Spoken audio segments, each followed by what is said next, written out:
Muitos ainda não sabem o que é arrepender e crer no Evangelho.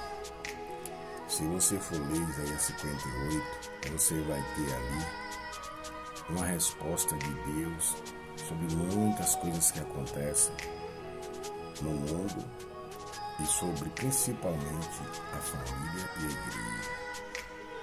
Isaías 58 retrata de fato o que precisa ser feito para que se acabe todo o jogo, que se quebre todo o jogo.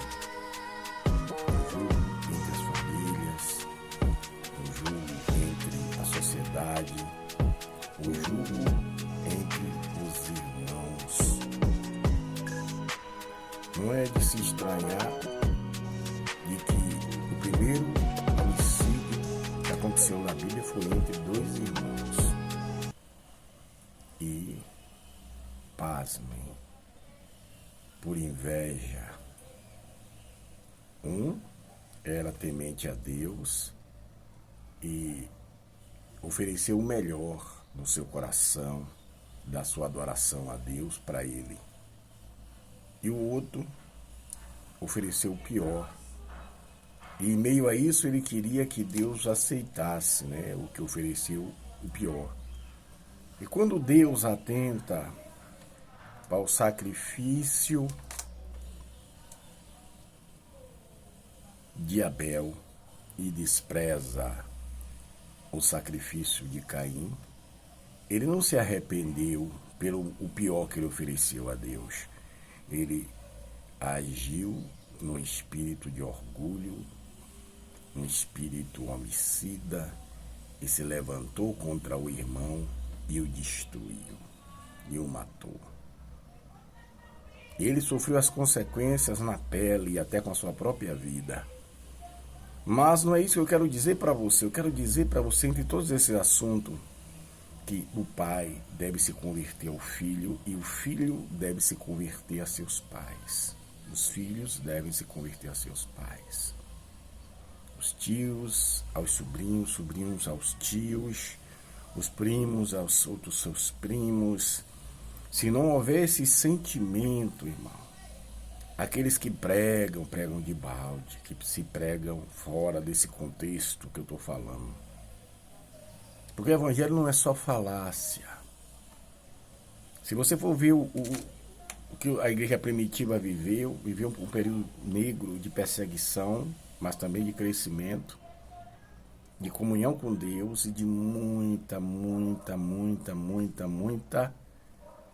provisão de Deus, porque eles repartiam entre eles o que eles tinham. Quem tinha mais, repartia com quem tinha menos, ou com quem não tinha nada.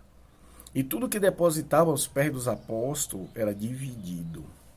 Não é como hoje, que guardam em celeiro, que guardam em contas bancárias milionárias de 2 milhões, 5 milhões, 10 milhões, e dizendo que vai para o céu.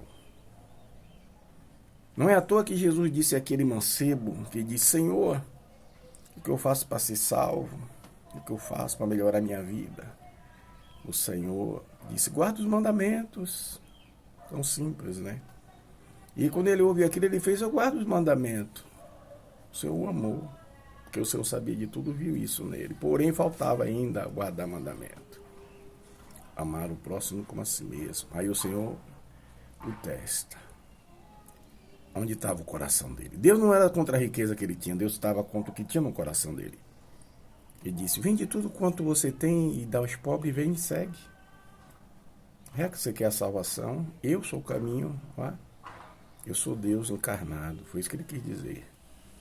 Não tem outro caminho, olha eu aqui. Eu vim salvar pessoalmente minha criatura. É brincadeira. E hoje pessoas ajuntam em celeiro, tem abundância, não divide e quer o favor de Deus. Eu quero alcançar Deus. Eu preciso que Deus alcance as minhas necessidades.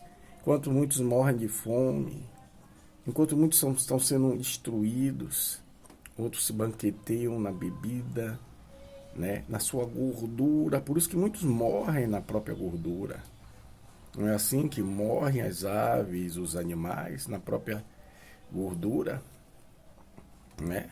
Na própria gordura. Por que eu estou falando isso? Porque os animais fazem isso de forma inocente. De forma inocente, porque um combate contra o outro para se alimentar. Um devora o outro para se alimentar. Mas dentro dessa cadeia alimentar, eles subsistem de alguma forma, porque há neles um sentimento, um desejo que eles não podem controlar, o qual o Senhor promete arrancar no milênio, está na Bíblia. O Senhor vai tirar isso deles, essa ânsia por carne. Quando o Senhor tira isso, que isso veio através do homem. Foi por causa da queda do homem que veio essa maldição, dos bichos devorar uns aos outros para sobreviver. E o homem hoje mata por ciúme, por não querer perder, por vingança, mas não abre a mão, não divide. Arrependei-vos de fato, todos, igualmente, e crides no Evangelho. Que Deus aplique a sua palavra nos nossos corações. E que venhamos nos arrepender, nos converter uns aos outros. E aí nos converteremos de verdade a Deus. Shalom, Adonai.